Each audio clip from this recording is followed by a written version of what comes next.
வணக்கம். Professor Harrier இன்று இடப்போகும் பதிவு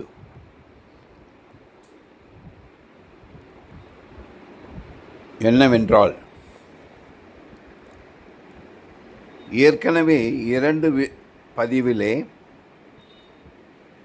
reverse your diabetic naturally part 1 part 2 பார்த்திருக்கிறோம். இன்று பார்க்க போகும் பதிவு பார்ட் 3. மேலும் டயபெட்டிக்கை பற்றி நிறைய விஷயங்கள் பதிவு செய்திருக்கின்றேன். இந்த வீடியோவில் அதற்கான நிவர்த்தியை அனுபவபூர்வமாகவும் ஆராய்ச்சி மூலமாகவும் அறிந்த உண்மைகளை இங்கு சொல்லவிருக்கிறேன். இதை கடைபிடித்து நடப்பதும் நடக்காததும் அவரவர் விருப்பம். இது அவேர்னஸ் வீடியோ, அலர்ட்டிங் வீடியோ. இது மாதிரி இருக்குது, இது மாதிரி செய்தால் இது மாதிரி மாறும் அப்படின்னு ஒரு அலர்ட் வீடியோ. அது அவரவர் தனி உரிமையை பொறுத்தது, செய்வதும் செய்யாததும்.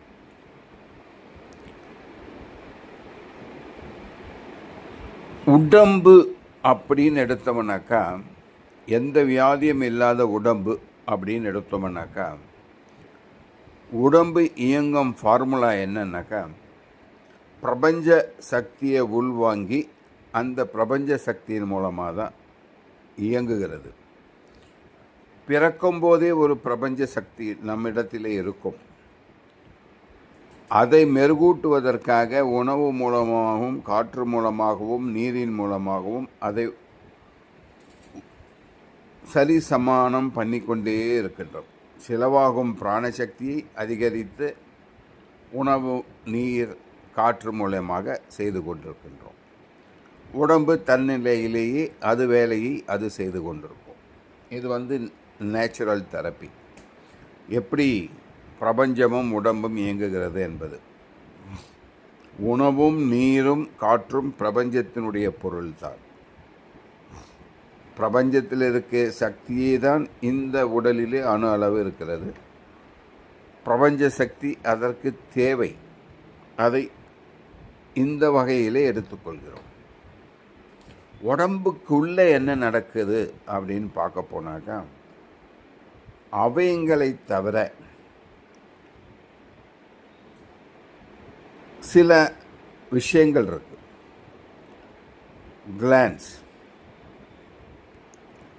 பிட்ரூட்ரி gland, pineal gland, thyroid gland, salivary gland, pancreas, சினைமுட்டை பை, ஆண் விந்து பை, இதெல்லாம் ஒரு அமைப்பாக ஒன்றோடு ஒன்று சேர்ந்து இயங்கி ஆரோக்கியத்தை பேணக்கூடியவை.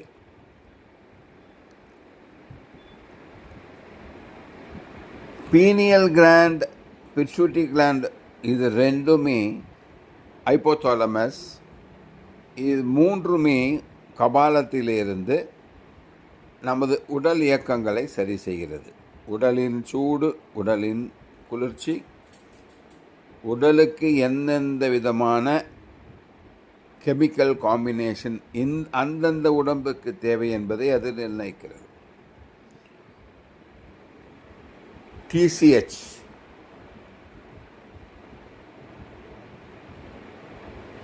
T3, T4, நான் கெமிக்கல் வேர்டை நான் இன்னும் டீட்டெயிலாக போகலை.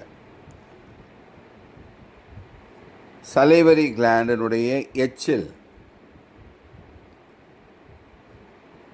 தைமாஸ் கிளாண்டு, அதெல்லாம் கண்ட்ரோல் பண்ணி, தைராய்டு கண்ட்ரோல் பண்ணி, அது கொடுக்கக்கூடிய இன்ஸ்ட்ரக்ஷன் அதர் கிளாண்டுகளுக்கு உடம்பு முழுவதும் பரவி இருக்கிற தோலிலே கிளாண்ட் இருக்குது. ஸ்வெட்டிங் கிளாண்ட், ஹீட்டை பராமரிக்கக்கூடியது தான் ஸ்வெட்டிங் கிளாண்ட். செல்களுக்கு உணவை எடுத்து சொல்வது தான் இன்சுலின், பேங்க்ரியாஸ். அதுவும் ஒரு கிளாண்டு தான். அந்த பேங்க்ரியாஸுக்கே செல்லில் தான் உருவாக்கப்பட்டது. அந்த பேங்க்ரியாஸ் இயங்கணுனாலே அதுக்கே உணவு தேவை. எப்படி ஹார்ட்டுக்கு உள்ளார ரத்தம் செல்வது, அதை இயங்க வைப்பது ஹார்ட் என்றாலும், ஹார்ட் இயங்குவதற்கு அந்த மசில்ஸ்களுக்கு ரத்தம் தேவை. அதில் தான் 99% ப்ராப்ளம் வரும். ஹார்ட்டுக்கு செல்லக்கூடிய ரத்தம், ஹார்ட்டு சதைகளுக்கு, ஹார்ட் மசில்ஸுகளுக்கு செல்லக்கூடிய ரத்தத்தில் தான் ப்ராப்ளம் ஏற்படும். ஓகே, இது ஜென்ரல் நார்ம்ஸ். இதெல்லாம் கிட்னியில் ஒரு கிளாண்ட் இருக்குது, அட்டினல் கிளாண்ட். இந்த கிட்னி அட்டினல் கிளாண்ட் கோர்ட்டிசோல் என்ற ஒரு அதி தீவிரமான ஒரு இன்சுலின் மாதிரி ஒரு சுரப்பியை சுரக்கிறது. இந்த adrenal gland hypothalamus, pituitary, pineal and heart எல்லாமே இன்டர்லிங்க்டு. உங்கள் உடம்பின் தேவையை நிர்ணயிப்பது உங்களுடைய உணர்வுகள் தான். எந்த தேவை என்றால் இந்த கெமிக்கல் தேவையை நிர்ணயிப்பது உங்களுடைய உணர்வுகள், உங்களுடைய செயல்பாடு, உங்களுடைய செய்கை. எப்படின்னு சொல்கிறேன் கேளுங்க. அட்டினல் கிளாண்ட் அதிகமாக வேலை செய்ய வச்சிங்கன்னு வச்சிங்க, அட்டினல் கிளாண்ட் கார்ட்டிசால், அட்டினல் கிளாண்டும் கார்ட்டிசால் ஹார்மோனும் play a very big role. ரொம்ப அதிகமான உடம்பு ஆரோக்கியத்திலே இவைகள் வேலை செய்கின்றன. கார்ட்டிசால் ஒரு ஸ்ட்ரெஸ் ஹார்மோன்னு சொல்லிட்டு அழைக்கப்படுகிறது. அட்டினல் கிளாண்டினுடைய மெயின் சுரக்கக்கூடிய ஒரு hormone. This is called stress hormone. Stress hormone அதிகரிக்க அதிகரிக்க பலவிதமான நெகட்டிவ் வைப்ரேஷன் பாடியில் உருவாகும். இதனுடைய உண்மையான தன்மை என்னென்னா, கிட்னிக்கு மேலே இது இருக்குது. இது எந்த டைப் ஆஃப் ஸ்டெராய்டு ஹார்மோனுன்னு கேட்டாக்கா, குளுக்கோகார்டிகாய்டு என்ற ஸ்டெராய்டு வகையை சேர்ந்தது இந்த ஹார்மோன். பாடியிலேயே ஸ்டெராய்டு உற்பத்தி ஆகிறது. இது டோட்டலாக மேனேஜ் பண்ணுறது ஸ்ட்ரெஸ் ரெஸ்பான்ஸை மேனேஜ் பண்ணுது.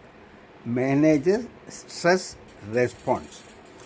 ஒரு ஸ்ட்ரெஸ்ஸு வந்ததுன்னா அது எப்படி ரெஸ்பாண்ட் பண்ணணுன்றது தான் இதனுடைய மேனேஜ்மெண்ட் எபிலிட்டி.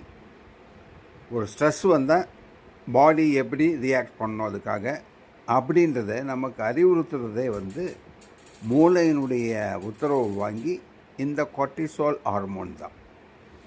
பாடியினுடைய மெட்டபாலிசத்தை இது மெயின்டைன் பண்ணுது.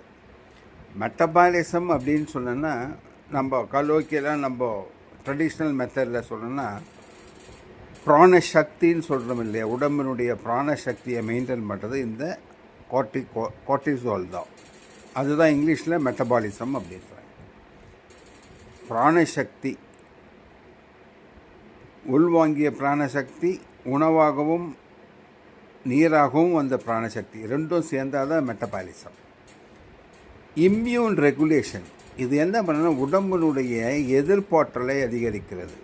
ரெகுலேட் பண்ணுறது, அதிகரிக்கிறது இல்லை, எப்போ அதிகமாகணும், எப்போ குறையணும், எப்போ இம்யூன் சிஸ்டத்தை உயர்த்தணும், ஏதாவது ஒரு ஆபத்துனாக்கா இம்யூன் சிஸ்டத்தை உயர்த்தி உடலை காப்பாற்றும். சர்க்காரியா ரிதம். பாடிக்குன்னு ஒரு ரிதம் உண்டு. இருதயத்துக்கு தகுந்தாற்போல் எல்லா அவயங்களும் ஒரு ரிதத்தில் ஓடும். அது தொடர்ந்து ஒரு இயக்கத்தில் ஓடினா தான் எப்படி பூமியை சுற்றி எல்லா கிரகங்களும் ஒன்றை ஒன்று இடித்து கொள்ளாமல் அற்புதமாக ஒன்றை ஒன்று ஈர்ப்பு தன்மையோடு சுற்றி கொண்டிருக்குதோ அதுதான் சர்க்காடியா ரிதம். சர்க்காடியா ரிதம் சர்க்காடியா ரிதம் என்பது நம்ம உடம்பில் எவ்வளவு ஹார்மோன்ஸ் சுரக்கணும், எவ்வளவு என்சைம்ஸ் வேணும், அது எப்போ வேணும், எந்த ஹார்மோன்ஸ் எப்போ சுரக்கணும், அதே போல் எப்போ தூங்கணும், தூக்கத்துக்கு வேண்டிய ஹார்மோனை எப்போ சுரக்கணும், அதுவும் சர்க்காடியா ரிதத்தினுடைய ஒரு அம்சமாக அமையுது. உங்களுடைய இம்யூன் சிஸ்டம் எப்படி இருக்கணும், அதனுடைய கான்செப்ட் என்ன, அதனுடைய இம்யூன் சிஸ்டத்தினுடைய அவயங்கள் என்னென்ன, எப்படி வேலை செய்யணும், அதனுடைய ரிதம் எப்படி இருக்கணும், எல்லாமே இந்த கார்டிசால் மேனேஜ்மெண்ட்டில் வந்துடுது. அப்போது ஹார்மோன்ஸுன்னு எடுத்தோம்னாக்கா சலைவா ஜீரணத்துக்கு பெரும் உதவி புரியுது, அதாவது உமிழ்நீர். அதே போல் நம்ம ஹோல் மேனேஜ்மெண்ட்டுக்கும் உதவி புரிகிறது இந்த கார்டிசால் ஹார்மோன். அதே போல் செல்களுக்கு குளுக்கோனை எடுத்துன்னு போய் சேர்க்கறது இன்சுலின். ஸோ இந்த ஹார்மோன்களுடைய வேலை தான் பெரிய வேலையாக இருக்குது. பாடி நலமாகவும் சுகமாகவும் ஆரோக்கியமாகவும் இருப்பதற்கு. இங்கே தான் நம்ம டிஸ்டர்ப் பண்ணி அவங்கள வேலை செய்யாமல் விட்டுறோம். அப்போது கார்டிசால் சர்க்காடியம் ரிதம் கெட்டு போச்சுன்னா எல்லாமே ஸ்பாயில் ஆகிடும். என்னென்ன எப்பப்போ எது வேணும், இது யார் கொடுக்குறாங்க, இந்த சர்க்காடியம் ரிதத்தை எங்கேருந்து வருதுன்னா பிரெயினும் நம்ம கார்டிசால் அட்டினல் கிளாண்டும் ஒன்றா பேசிக்கிட்டு செய்கிற வேலை. நீ தூங்கப்போ, அவனுக்கு தூங்கத்துக்கு வேண்டிய மெலோனினை கொடு, அவன் தூங்காமல் இருக்கான், மெலோனினை கொடுத்தீங்கன்னா தூங்கிடுவான். அவன் பசி இல்லாமல் இருக்கான், அவனுக்கு பசிக்கு வேண்டிய இன்சுலின் அனுப்பு.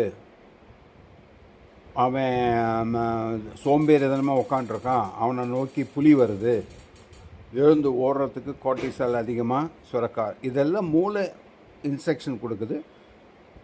அட்டினல் கிளாண்டு இந்த கார்டிசால் மூலமா வேலையை செய்யுது.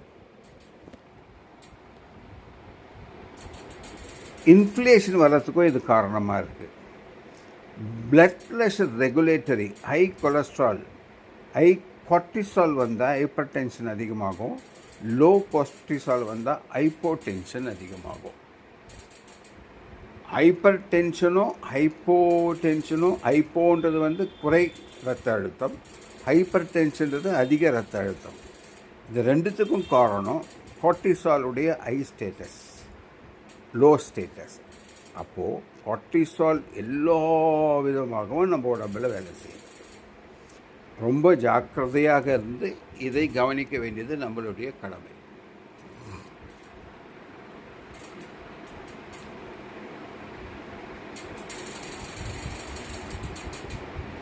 எனவே இந்த கார்டிசால் ஹார்மோன்ஸை எந்த அளவுக்கு செக்ரேட் பண்ணணுன்றது நம்மளுடைய மைண்ட்லேருந்து வரக்கூடிய ஒரு இன்ஸ்ட்ரக்ஷன். ஸோ உங்களுடைய அமைதி முறையும் நிதானமும் ரிலாக்ஸ்டு ஃபார்முலாவும் உங்கள் கார்டிசால் அளவோடு சுரந்து அதனுடைய பாசிட்டிவ் ஒர்க்கை மட்டும் செய்கிற அளவுக்கு இருக்கிற மாதிரி நம்ம பார்த்துக்க வேண்டியது நம்மளுடைய கடமையாக ஆகுது. இதுதான் ரொம்ப ரொம்ப முக்கியம் டயபெட்டிக் பேஷண்ட்டுக்கு.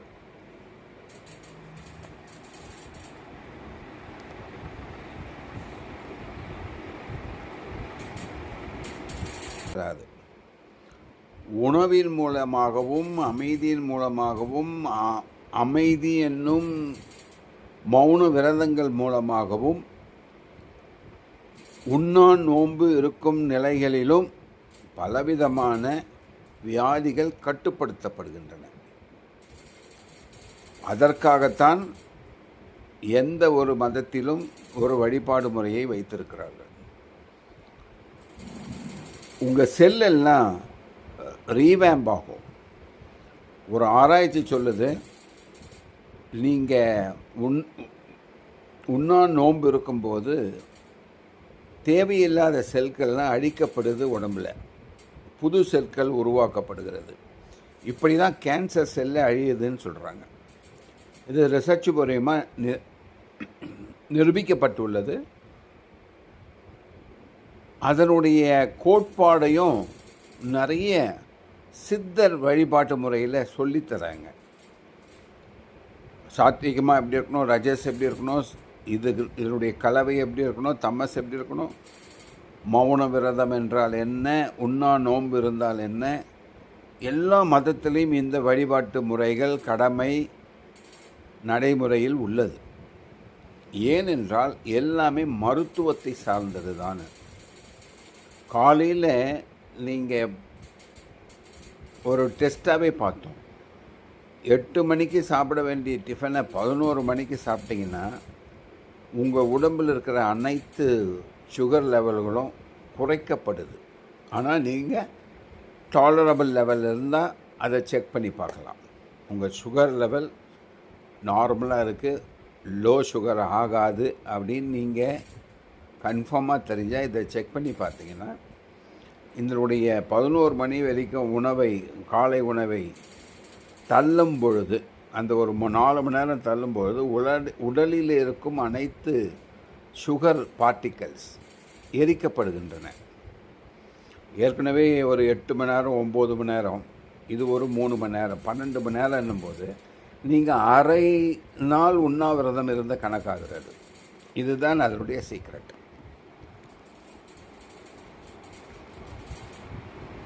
ரஜஸ், தமஸ், சாத்விக், இந்த 3 மருத்துவ குணம் உள்ள மனதுகள். ரஜஸ் என்ற மருத்துவ குணம் உங்களை ஆக்கப்பூர்வமாக செய்வதற்கான ஒரு ஊக்குவிக்கையாக இருக்கும். தமஸ் என்பது உடலிலே சாந்தத்தை கொடுத்து ஒரு இயக்கங்களை குறைத்து இயக்கங்களை ஓய்வெடுக்க செய்யக்கூடிய ஒரு அமைப்பு. சாத்விக் என்பது பிரபஞ்ச சக்தியை உள்வாங்கக்கூடிய ஒரு அற்புதமான அமைப்பை உருவாக்கக்கூடிய ஒரு நிலைமை. இந்த சாத்விக் அதிகமாக இந்த ரஜஸ் தமஸ் கண்ட்ரோலில் வரும். தமஸ் எவ்வளோ இருக்கணும், ரஜஸ் எவ்வளோ இருக்கணுன்ற கண்ட்ரோலில் எடுத்துகிட்டு வர ஒரு அருமருந்து தான் இந்த சாத்விக் குணம். இது குணங்களை பொறுத்தது. குணம் என்பது மனதை பொறுத்தது, மனம் என்பது உங்களுடைய ஆன்மாவை பொறுத்தது. இந்த மனமானது செம்மையாகும் பொழுதுதான் ரஜஸ் தமஸ் என்ற இரு குணங்களும் சாத்விக்கு அடக்கமாகும். சாத்விக்கு அடக்கமான குணங்கள் அதுதான் விவேகமான கோபம், விவேகமான தமஸ். விவேகமாக தமஸ் இருக்கணும், விவேகமாக கோபம் இருக்கணும். இல்லை என்றால் வாழ்க்கை முழுமை பெறாது. உணவின் மூலமாகவும் அமைதியின் மூலமாகவும் அமைதி என்னும் மௌன விரதங்கள் மூலமாகவும் உண்ணா நோன்பு இருக்கும் நிலைகளிலும் பலவிதமான வியாதிகள் கட்டுப்படுத்தப்படுகின்றன. அதற்காகத்தான் எந்த ஒரு மதத்திலும் ஒரு வழிபாடு முறையை வைத்திருக்கிறார்கள். உங்கள் செல்லெல்லாம் ரீவேம்ப் ஆகும். ஒரு ஆராய்ச்சி சொல்லுது, நீங்கள் உண்ணா நோன்பு இருக்கும்போது தேவையில்லாத செல்கள்லாம் அழிக்கப்படுது உடம்பில், புது செல்கள் உருவாக்கப்படுகிறது. இப்படி தான் கேன்சர் செல்லை அழியுதுன்னு சொல்கிறாங்க. இது ரிசர்ச் மூலமாக நிரூபிக்கப்பட்டுள்ளது. அதனுடைய கோட்பாடையும் நிறைய சித்தர் வழிபாட்டு முறையில் சொல்லித்தராங்க. சாத்விகமாக எப்படி இருக்கணும், ரஜஸ் எப்படி இருக்கணும், இதனுடைய கலவை எப்படி இருக்கணும், தமஸ் எப்படி இருக்கணும், மௌன விரதம் என்றால் என்ன, உண்ணா நோன்பு இருந்தால் என்ன, எல்லா மதத்திலையும் இந்த வழிபாட்டு முறைகள் கடமை நடைமுறையில் உள்ளது. ஏனென்றால் எல்லாமே மருத்துவத்தை சார்ந்தது தான். காலையில் நீங்கள் ஒரு டெஸ்ட்டாகவே பார்த்தோம். 8 மணிக்கு சாப்பிட வேண்டிய டிஃபனை 11 மணிக்கு சாப்பிட்டிங்கன்னா உங்கள் உடம்பில் இருக்கிற அனைத்து சுகர் லெவல்களும் குறைக்கப்படுது. ஆனால் நீங்கள் டாலரபிள் லெவல் இருந்தால் அதை செக் பண்ணி பார்க்கலாம்.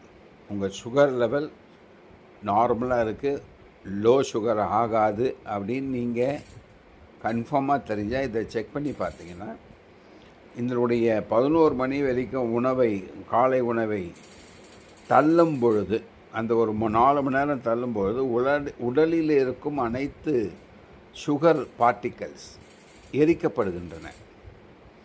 ஏற்கனவே ஒரு 8 மணி நேரம் 9 மணி நேரம், இது ஒரு 3 மணி நேரம் 12 மணி நேரம் என்னும்போது நீங்கள் அரை நாள் உண்ணாவிரதம் இருந்த கணக்காகிறது. இதுதான் அதனுடைய சீக்ரெட்.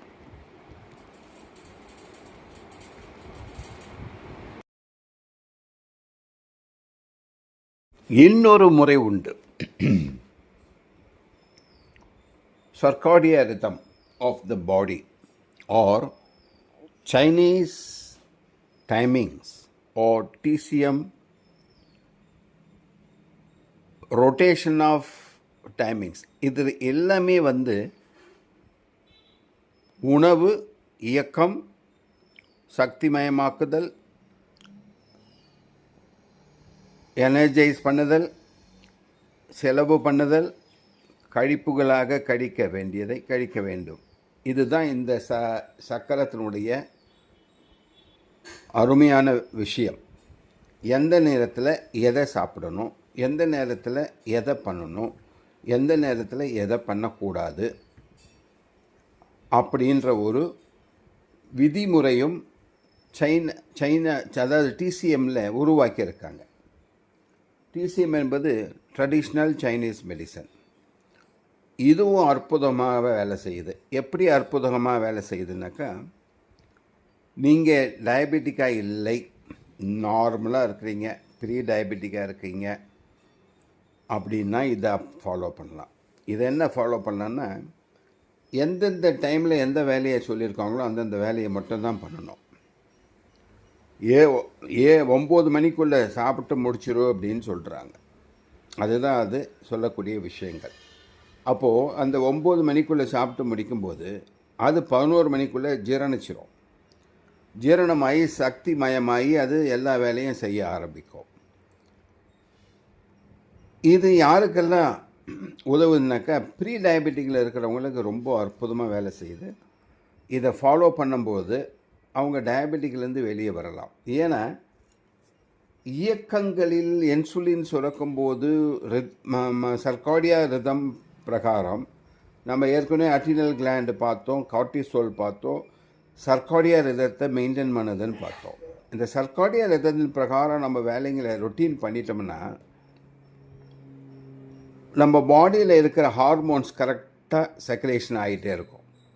அது தவறாக சர்க்குலேஷன் ஆகாது. இப்போ சப்போஸ் நீங்கள் 9 மணிக்கெல்லாம் சாப்பிட்டு பழக்கம் பண்ணிவிட்டு 9 மணிக்கு சாப்பிடாமல் திடீர்னு 11 மணிக்கு சாப்பிட்டிங்கன்னா 9 மணிக்கு வர வேண்டிய இன்சுலின் போகலாமா வேணாமான்னு கன்ஃபியூஸ் ஆகி நிற்கும். அப்போது அந்த பாடி சுகர் தேவையானதை உடம்புலேருந்து எல்லாத்தையும் கிரகிச்சு எடுத்துரும். அப்போ என்ன ஆகும், உடலில் இருந்த சுகர் எல்லாம் கிரகிச்சு உடல் இயக்கத்துக்காக கொடுக்கப்பட்டு விட்டது. அதுக்கு இன்சுலின் தேவையில்லை. ஏற்கனவே அது குளுக்கோனா மாற்றி அதை அழகாக செட் பண்ணி வச்சுருக்கு. அது ஜஸ்ட்டு யூஸ் பண்ண போகுது, அவ்வளோதான். இது சர்ப்ளஸ் சுகர், பில்டப் ஆன சுகர். இதை தான் போன டிஸ்கஷனில் பண்ணோம். இப்படி ஓவர் டயபெட்டிக்காக இருக்கிறவங்க இப்படி பண்ணும்போது கண்ட்ரோலில் இருந்தோம்னாக்கா சுகர் பாடியில் இருக்கிற சுகர் லெவல் குறைஞ்சிதுன்னா, செலவாச்சுன்னா அடுத்த ஃபுட்டு வர சுகர் லெவல் பேலன்ஸ் ஆகும். அது ஒரு தியரி. நம்ம சொல்ல போனாக்க ஸ்கின்னில் கூட சுகர் லெவல் இருக்குது. ஸ்கின்னில் ஸ்டோர் ஆகுது, பிரெயினில் ஸ்டோர் ஆகுது, லிவரில் ஸ்டோர் ஆகுது. இதெல்லாம் எப்போல்லாம் இது எடுத்து செலவு செய்யணும், நைட்டில் ரொம்ப அழகாக இதெல்லாம் வெளியே உடல் இயக்கத்துக்கு அது கொடுக்கும். நைட்டில் என்ன உடல் இயக்கம்னு கேட்டிங்கன்னா, தூங்குறதே ஒரு இயக்கம்தான். உங்கள் மூச்சு வாங்கிறது ஒரு இயக்கம்தான். உங்கள் கிட்னி ஃபில்டர் பண்ணுறது ஒரு இயக்கம்தான். உங்கள் ஹார்ட் பீட் பண்ணுறது ஒரு இயக்கம்தான். உங்கள் மூளை நைட்டில் என்ன நடக்குதுன்னு தூங்கிக்கிட்டே இன்ஸ்ட்ரக்ஷன் கொடுக்குறது ஒரு இயக்கம் தான். இதுக்கெல்லாம் வந்து எனர்ஜி, சுகர், குளுக்கோன் தேவை. இது பாடியிலிருந்து கொடுக்குது. இது எக்ஸஸாக இருக்கும்போது நம்ம பார்த்த எல்லா வியாதியும் வருது. நார்மலாக இருக்கும்போது இயக்கங்களுக்கு மட்டும் அது சரியாக போய்விடுகிறது. இந்த சர்க்காடியம் ரிதமும் அற்புதமாக வேலை செய்யுது. யார் டிசிப்ளினாக ஃபாலோ பண்ணுறாங்களோ ப்ரீ டயபெட்டிக் முன்னாடி இட் இஸ் வெரி மஸ்ட். ஏன்னா இது டயபெட்டிக் பேஷண்ட்டுக்கு ஏன் இதை பண்ண முடியல அப்படின்னாக்கா, ஒன் டைம் ஃபுட்டு தான் இதில் ரெக்கமெண்டட். 9 மணினா 9 மணிக்குள்ளே முடிச்சிடணும். அது நடுவில் எந்த ஃபுட்டும் கிடையாது, ப்ராசஸ். ஆனால் நீங்கள் லன்ச் டைமில் அந்த ஃபுட் எடுக்கலாம். அது ஒரு அப்போது சுகர் பேஷண்ட்டுக்கு நம்ம 6 விதமான உணவுகளாக பிரிக்கப்படும் போது இந்த சர்க்காடியா ரிதம் வந்து உடைக்கப்படுகிறது. ஆக்சுவலாக உடைத்து அதை சரி செய்ய, உடம்பை சரி செய்யக்கூடிய ஒரு நிலைமை. அப்போது சர்க்காடியா ரிதத்தையும் மெயின்டைன் பண்ணிங்கன்னு ஃபாஸ்டிங்கும் மெயின்டைன் பண்ண முடியாது. இது ரெண்டும் ஒன்றுக்குள்ளே ஒன்று வித்தியாசமான அணுகுமுறை. இதை கவனத்தில் கொள்ள வேண்டும். அதற்காக தான் இதை குறிப்பாக சொல்கின்றேன்.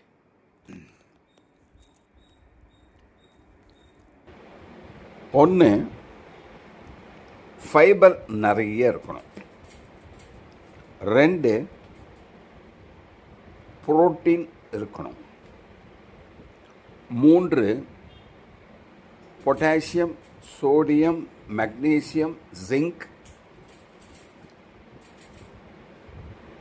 கால்சியம் இதெல்லாம் இருக்கிற மாதிரி பேலன்ஸ்டாக இருக்கிற மாதிரி ஒரு உணவு முறை இருக்கணும். சி விட்டமின் உணவில் கண்டிப்பாக இருக்கணும். இ விட்டமின் கண்டிப்பாக உணவில் இருக்கிற மாதிரி இருக்கணும். இது ரெண்டும் வந்து ஹீமோக்ளோபினை மெயின்டைன் பண்ணும். இ விட்டமின் நீங்கள் எடுத்தீங்கன்னாக்கா, இதே நான் சொன்னேன் இந்த ஸ்வீட் பொட்டோட்டோவில் இந்த மினரல்ஸ்லாம் நிறைய இருக்குது. வாழைப்பழம் எடுத்திங்கன்னா பொட்டாசியம் நிறைய இருக்குது, மெக்னீஷியம் நிறைய இருக்குது. அதே போல் நட்ஸ் எடுத்திங்கனாக்கா இந்த நான் சொன்ன எல்லா கெமிக்கல் காம்பவுண்டும் அதில் இருக்குது. ஹை மெக்னீஷியம் இருக்கிறது வந்து பூசணி விதை. இதோடு சேர்ந்து ஒமேகா 3 and 6 வரணும். ஒமேகா 3 என்ன பண்ணணும்னா, நம்ம உடம்பில் இருக்கிற எஸ்டிஎல், எல்டிஎல்னு 2 கொலஸ்ட்ரால் இருக்குது. ஒன்று வந்து கொலஸ்ட்ரால், கொழுப்பு வேறு, கொலஸ்ட்ரால் வேறு. நீங்கள் கன்ஃபியூஸ் பண்ணிக்காதீங்க. கொழுப்புன்றது வந்து அன்ப்ராசஸ்டு ஃபேட் இந்த பாடி. கொலஸ்ட்ரால்ன்றது கன்வெர்ட் ஆகிடுச்சு. கன்வெர்ட் ஆகி அதை எஸ்டிஎல்லாகவும் எல்டிஎல்லாகவும் மாறிடுச்சு. எல்டிஎல்ன்றது வந்து lipoprotein, low density lipoprotein. Low டென்சிட்டினாக்கா அது சீக்கிரமாக கரைஞ்சி ரத்தத்தோடு சேராது, எங்கேயாவது நின்றுக்கிட்டே இருக்கும். ஹெவி மெட்டீரியல்னு வச்சுங்க. எஸ்டிஎல்ன்றது வந்து சாலிடாக லிக்விடாக கரைஞ்சி அது வந்து ரத்தத்தில் சேர்ந்து இயக்கங்களுக்கு உதவியாக போயிடும். உங்களுக்கு கல்லோக்கியெல்லாம் சொல்லணும்னா டால்டா அண்டு நெய். பசு நெய் எடுத்திங்கன்னு வச்சுங்க, நம்ம ஃபோர்ஃபாதர்ஸ் எல்லாமே அதை எஸ்டிஎல்லில் தான் லிஸ்ட் அவுட் பண்ணுறாங்க. இப்போ வர மாடர்ன் மெடிக்கல்ஸ் வந்து அதை எஸ்டிஎல்லில் அவங்க சேர்க்கலை. நெய்யினுடைய உண்மையான தாத்பரியம் என்னென்னாக்கா, உடம்பில் பால் பொருட்களிலே, பசுவிலிருந்து கிடைக்கக்கூடிய பொருட்களிலே மருத்துவ குணம் வாய்ந்தது நெய். அதை நான்வெஜ் எடுக்கும்போது அதை மிக்ஸ் பண்ணக்கூடாது, அவ்வளோதான் கண்டிஷன். நான்வெஜ் இல்லாத போது பசும் நெய், கலப்படம் இல்லாத பசும் நெய் நீங்கள் எடுத்திங்கன்னா உங்கள் உடல் பலவிதமான மாற்றங்களை பெறும். டயபெட்டிக் பேஷண்ட் எடுக்கலாமா அப்படின்னா, ப்ரீ டயபெட்டிக்கு கொஞ்சம் லிஸ்ட் அவுட் பண்ணலாம். மிட் டயபெட்டிக் போகும்போது கொஞ்சம் ரெஸ்ட்ரிக்ஷன் இருக்கத்தான் செய்யும். அதுக்கு தான் நான் சொன்னேன், ப்ரீ டயபெட்டிக்கில் எல்லாத்தையும் முடிச்சுருங்க.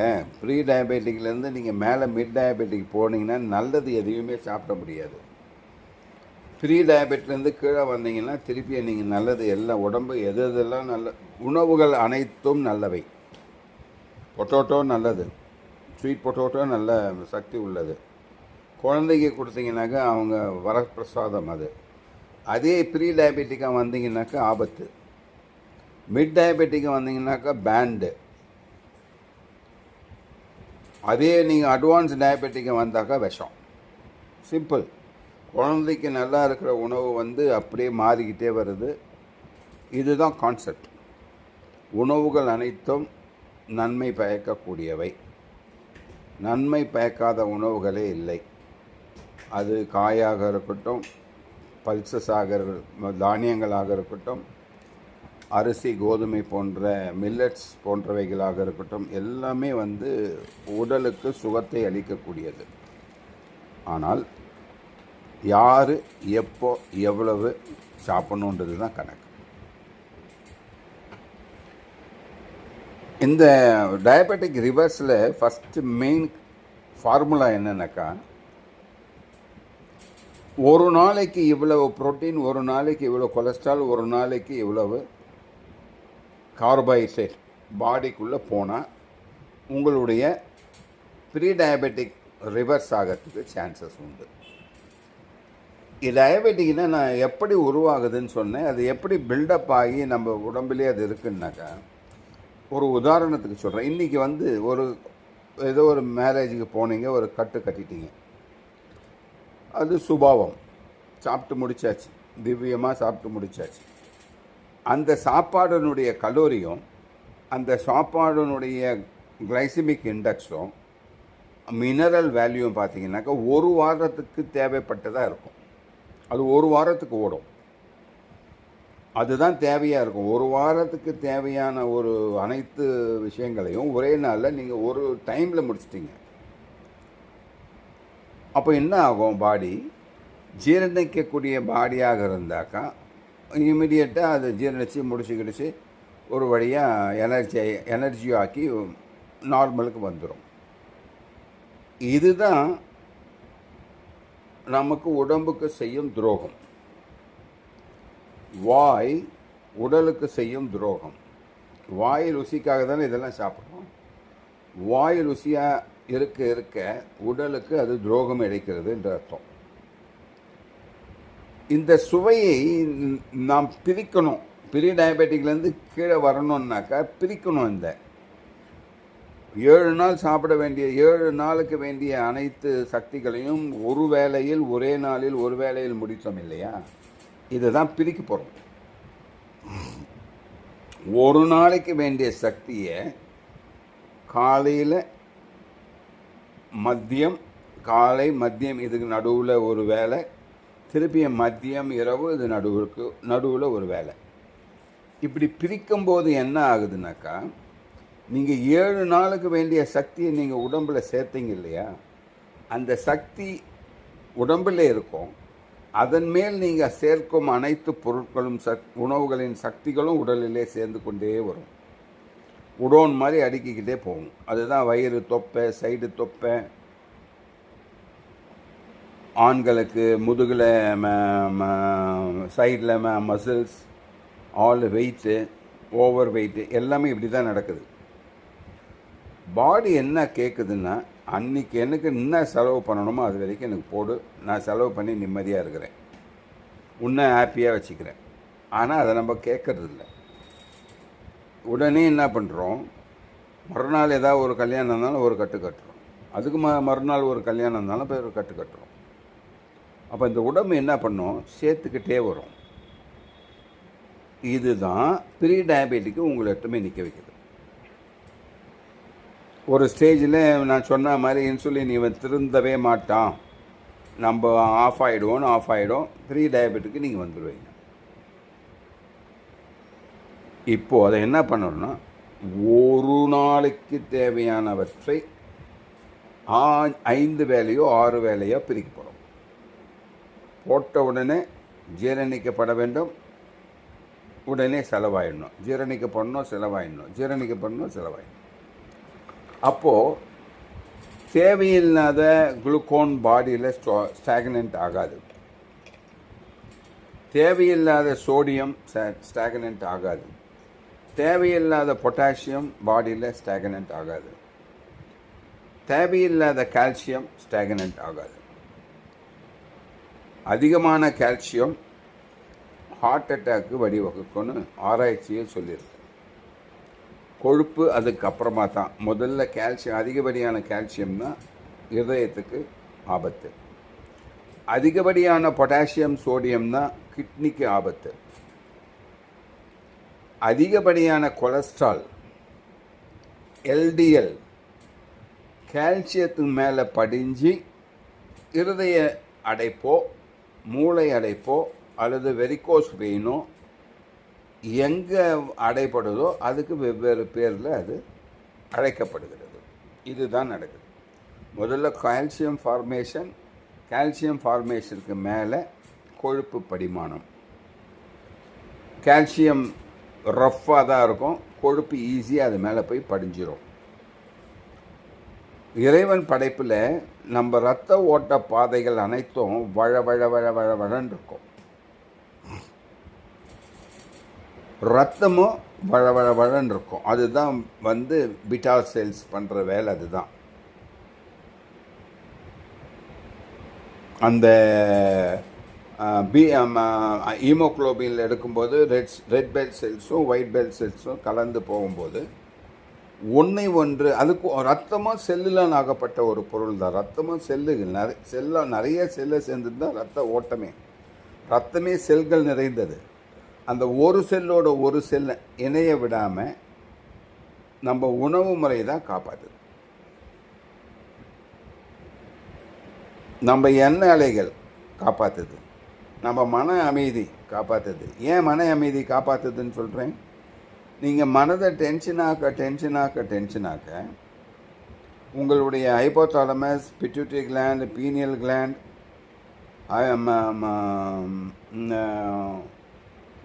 எல்லாமே டேமேஜ் ஆக ஆரம்பிச்சிடும். தைராய்டு, சலைவா செக்ரேஷன் இருக்காது. கடைசியாக வந்த உடனே அட்டீனல், கிட்னி மேலே இருக்கிற அட்டீனல் கார்டிசாலை சுரக்க ஆரம்பிச்சதுன்னா, நான் ஏற்கனவே சொல்லியிருக்கேன், கார்டிசால் சுரக்க நீ வெறி பிடிச்ச மாதிரி உன் நடவடிக்கைலாம் இருக்கும். அதுதான் ரஜஸ்ன்னு சொன்னேன். இது என்ன பண்ணுன்னா, தேவையில்லாமல் உன்னுடைய உடம்பு முழுவதுமே அலர்ட்லேயே வச்சுருந்து ஒரு டென்ஷன்லேயே வச்சுருக்கோம். 90% பிபி வர்றதுக்கு காரணம் இதுதான். பிபி குறையாத நபர்களுக்கு நிறைய இந்த கால்சியம் பிளாக்கர், கார்டிசால் பிளாக்கர் தான் நிறைய கொடுப்பாங்க. அதை அடக்குவாங்க, சுரக்கிறத அடக்குவாங்க. இதுதான் ஆங்கில மருத்துவத்தில் வழிவகையாக செய்து கொண்டு நிறைய இருக்குது மெடிசன்ஸ். அது எந்த பாடிக்கு எது தேவையோ அதை கொடுப்பாங்க. இதெல்லாம் எப்போது நீங்கள் தவறு இழைச்சி டேமேஜை உருவாக்கி எல்லாத்தையும் செய்யக்கூடாததெல்லாம் செஞ்சு உடம்பு ஐயோ என்னால் முடியலன்னு அது அழும்போது தான் டாக்டர்கிட்ட போகிறீங்க. டாக்டர் மெடிசன் கொடுத்து அவர் அழுகையை நிறுத்துறாரு.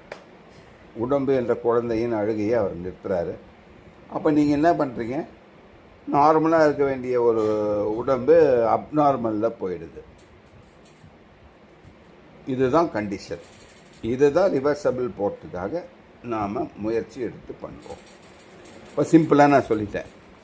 உணவுகள் ஒரு நாளைக்கு எவ்வளோ தேவைணுமோ அவ்வளோதான் தேவை. அதுக்கு மேலே உணவு உள்ளது போகவே கூடாது. அதுக்கு பிறகு எந்தெந்த உணவு, சைவமா அசைவமா?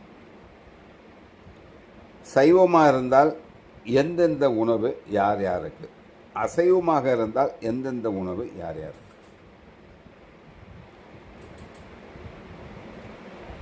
வியாதிகள் அதிகமாக ஆராய்ச்சிகளும் அதிகமாகி கொண்டே போகிறது.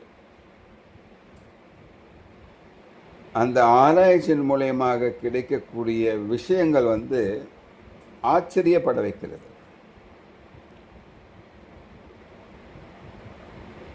நம்ம மீன் அப்படின்னாக்கா இருதயத்துக்கு நல்லதுன்னு கலோக்கியலாக எல்லாம் சொல்லுவாங்க.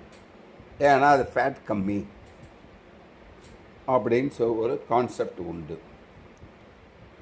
அதே மீனை கிட்னி பேஷண்ட் சாப்பிட்டாங்கன்னா அவங்களுக்கு யூரிக் ஆசிட் அதிகமாகிடும். அதே மீன் நல்ல மீன் தான், உடலுக்கு தேவையானது மீனில் இருக்கக்கூடிய சக்திகள் அனைத்தும். கிட்னி கொஞ்சம் கொஞ்சமாக ப்ரீ டயபெட்டிக் போய் மிட் டயபெட்டிக் போய் நீங்கள் மீன் முட்டை ரொம்ப நல்லது, முட்டை மீன் நல்லது, கறி நல்லதுன்னு நீங்கள் சாப்பிட்டுட்டு இருந்தீங்கன்னா கிட்னி லோடு எடுக்காது. ஏற்கனவே அது சுகர்னால் லோடு எடுக்க முடியாமல் அவஸ்தைப்பட்டு இருக்கும்போது நீங்கள் டாக்ஸிக் எது நீங்கள் சாப்பிட்ட பொருளின் மூலமாக எது உடம்பில் தங்குகிறதோ அது சக்தியாக இருந்தாலும் அது டாக்ஸிக் தான், விஷம்தான். சக்தியாகவே இருந்தாலும் அது விஷமாக தான் மாறுகிறது. அதுக்கு ஒரு லிமிட் உண்டு. உள்ளே போனவுடனே செலவாகணும், இல்லைன்னா வெளியே போகணும். கிட்னி உங்களுக்கு வெளியே அனுப்ப முடியலைன்னு வச்சுங்க, என்ன நடக்கும்? உள்ளவே ரத்தத்தில் சுற்றிட்டுருக்கும், விஷமாக சுற்றிட்டுருக்கும். சர்க்கரையும் ஒரு விதத்திலே விஷம்தான்.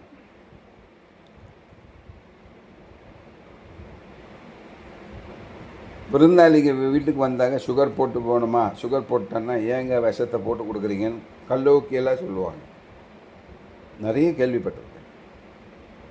அதுபோல் உணவுகளை பிரித்து உணவுகள் எது எது எப்பொழுது யார் யாருக்கு, அதுதான் ரொம்ப முக்கியம்.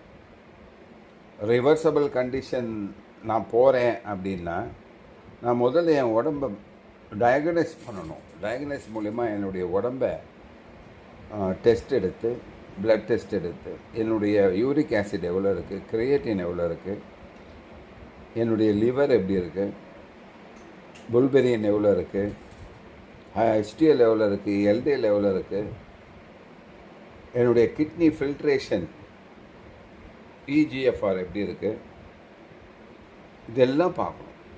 இதெல்லாம் பார்த்தா தான் உங்களுடைய ப்ரீ டயபெட்டிக் ரிவர்சல் ப்ரோக்ராமே செட் பண்ணணும்.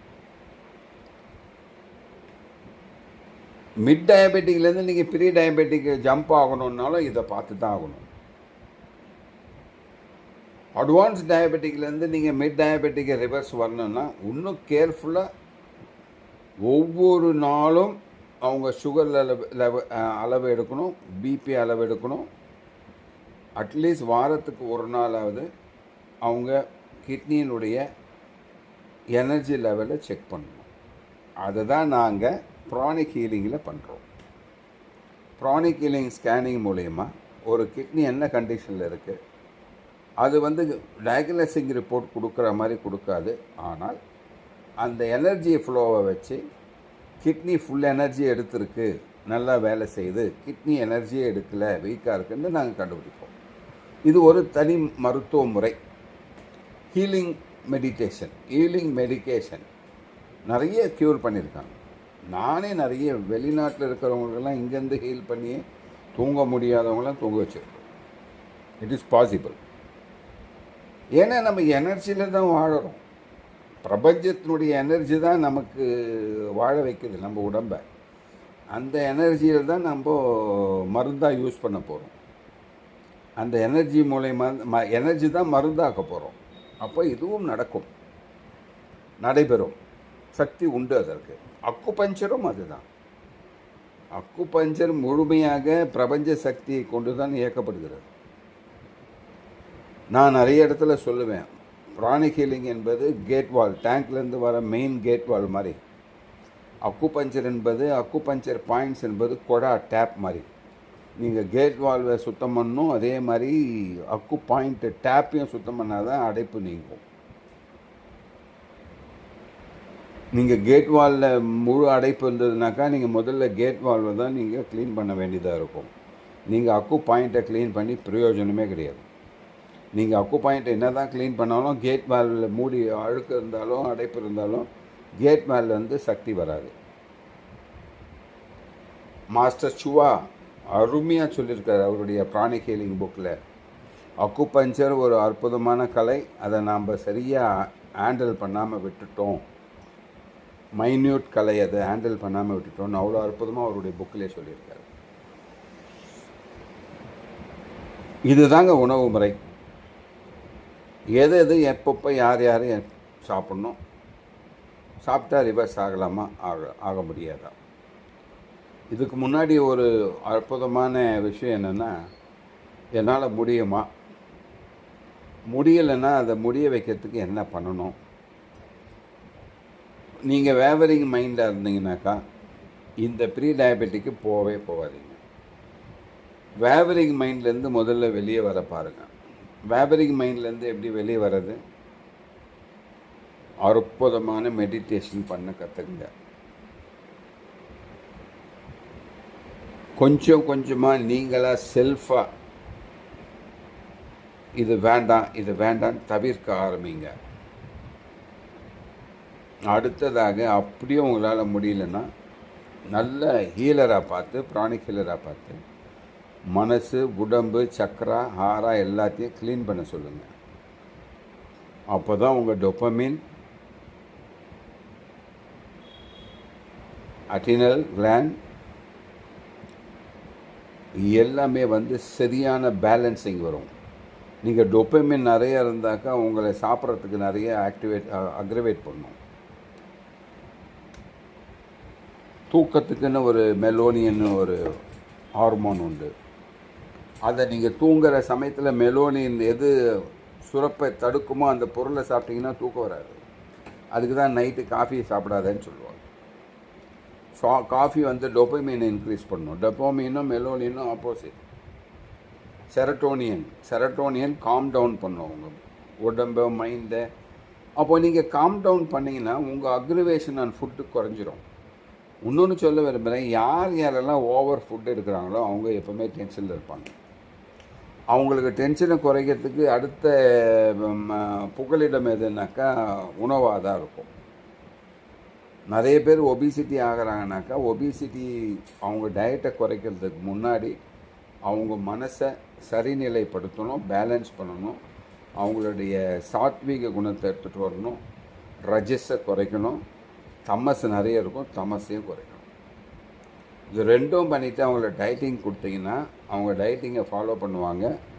அந்த டயட்டிங் மூலயமா நம்ம எதிர்பார்த்த நன்மை நடக்கும். இதெல்லாம் செய்யாமல் நான் டயட்டிங் போகிறேன், ஒரு இன்ஸ்டியூட்டுக்கு போனேன்னா அவங்க என் உடம்பை குறைச்சிடுவான். நிறைய வீடியோ வருது. இதுதான் உண்மையான அனுசரிக்கும் முறை. இந்த அனுசரிக்கும் முறையில் போனால் தான் என்னால் இதெல்லாம் பண்ண முடியுமா அப்படின்னு முதல்ல கேட்குறவங்க பண்ணி சக்ஸஸ்ஃபுல்லாக வர முடியும். மனமே மருந்து. நான் சொன்னது தான் முதல்ல ஆரம்பத்தில் என்ன சொல்லணும் அதுதான். உங்கள் ப்ரீ டயபெட்டிக்கை பின்னால் வரணுன்னா மனமே மருந்து. மனம் இருந்தால் மார்க்கம் உண்டு. அவ்வளோதான், முடிஞ்சு போச்சு. உங்கள் மனசு சரி வரலன்னாக்கா மனசை சரியாக்க முதல்ல ட்ரை பண்ணி மனதை சரியாக்கி அதுக்கப்புறமா இந்த ப்ராஜெக்டுக்கு வாங்க. எல்லார் மனசும் எப்படித்தமாக இருக்கும்? அட்வான்ஸ் டயபெட்டிக் போனவுடனே டாக்டர் பயமுறுத்தி எல்லாம் லிஸ்ட்டு கொடுத்துருவார். இது வேணான்னு. என்ன பிரயோஜனம்? அப்போ சாப்பிடாம தானே இருக்க போகிறீங்க. அதை முதல்லையே முடித்து அழகாக அமைதியாக சாப்பிட்டு போகலாம்ல. நீங்கள் 5 வருஷத்தில் அந்த 10 வருஷம் டிஃப்ரென்ஸில் ப்ரீ டயபெட்டிக்கும் அட்வான்ஸ் டயபெட்டிக்கும் 10-15 வருஷம் டிஃப்ரென்ஸில் சாப்பிட்டு என்னத்தை கண்டீங்க? திருப்பியும் அட்வான்ஸ் டயபெட்டியாக தானே ஆகிட்டீங்க. ஆக மொத்தம் நீங்கள் விஷத்தை உள்ளே ஏற்றி 15 வருஷமாக வாழ்ந்துக்கிட்டே திருப்பியும் விஷத்தை இறக்கிறதுக்கு பின்னால் ரிவர்ஸ் எடுக்க போகிறீங்க. அதுதானே உண்மை. அந்த அவேர்னஸ் தான் இந்த வீடியோ. அற்புதமான கலை. ரிவர்ஸ் தி டயபெட்டிக் நேச்சுரலி. இதுக்கு நம்ம எந்த மருந்தும் யூஸ் பண்ண போகிறதில்லை. உணவு தான் மருந்து. அந்த உணவின் மூலயமாகவே ப்ரீ டயபெட்டிக் இருக்கிறவங்க வெளியில் வந்துடலாம். ப்ரீ டயபெட்டிக்கில் இருக்கிறவங்க, மிட் டயபெட்டில் இருக்கிறவங்க மருந்தோடு எடுத்துக்கொண்டு இந்த ப்ராக்டிஸை பண்ணாங்கன்னா மருந்தினுடைய அளவு கண்டிப்பாக குறையும். அட்வான்ஸ் டயபெட்டிக்காக இருந்தாங்கனாக்கா இன்னும் கொஞ்சம் சிரமம் எடுக்கும். அதுவும் குறைக்கலாம். ஸ்டேஜ் பை ஸ்டேஜாக வரும். அட்வான்ஸ்லேருந்து மிட்டுலேருந்து ப்ரீ டயபெட்டிக். நான் எக்ஸாம்பிள் நிறைய உங்களுக்கு சொல்லிட்டேன், சாம்பிளும் காமிச்சிருக்கேன். அதுதான் விஷயம். இதோடு இந்த டயபெட்டிக் அவேர்னஸ் ப்ரோக்ராம் உங்களுக்கு முடிகிறது. இன்ட்ரெஸ்டாக இருக்கிறவங்க வாட்ஸ்அப் நம்பரை கூப்பிட்டு டீட்டெயில் வாங்கிக்கலாம் ஆன் அப்பாயின்மெண்ட். முதல்ல மெசேஜ் அனுப்பிச்சு உங்களுக்கு என்ன ப்ராப்ளம் சொல்லிவிட்டு அதுக்கப்புறமா அட்வைஸ் நீங்கள் எடுத்துக்கலாம். நன்றி, வணக்கம். உங்கள் நண்பன் ப்ரொஃபஸர் ஹரிஹர், அரோட்டிக் chronic healer, registered acupuncture professional. Thanking you.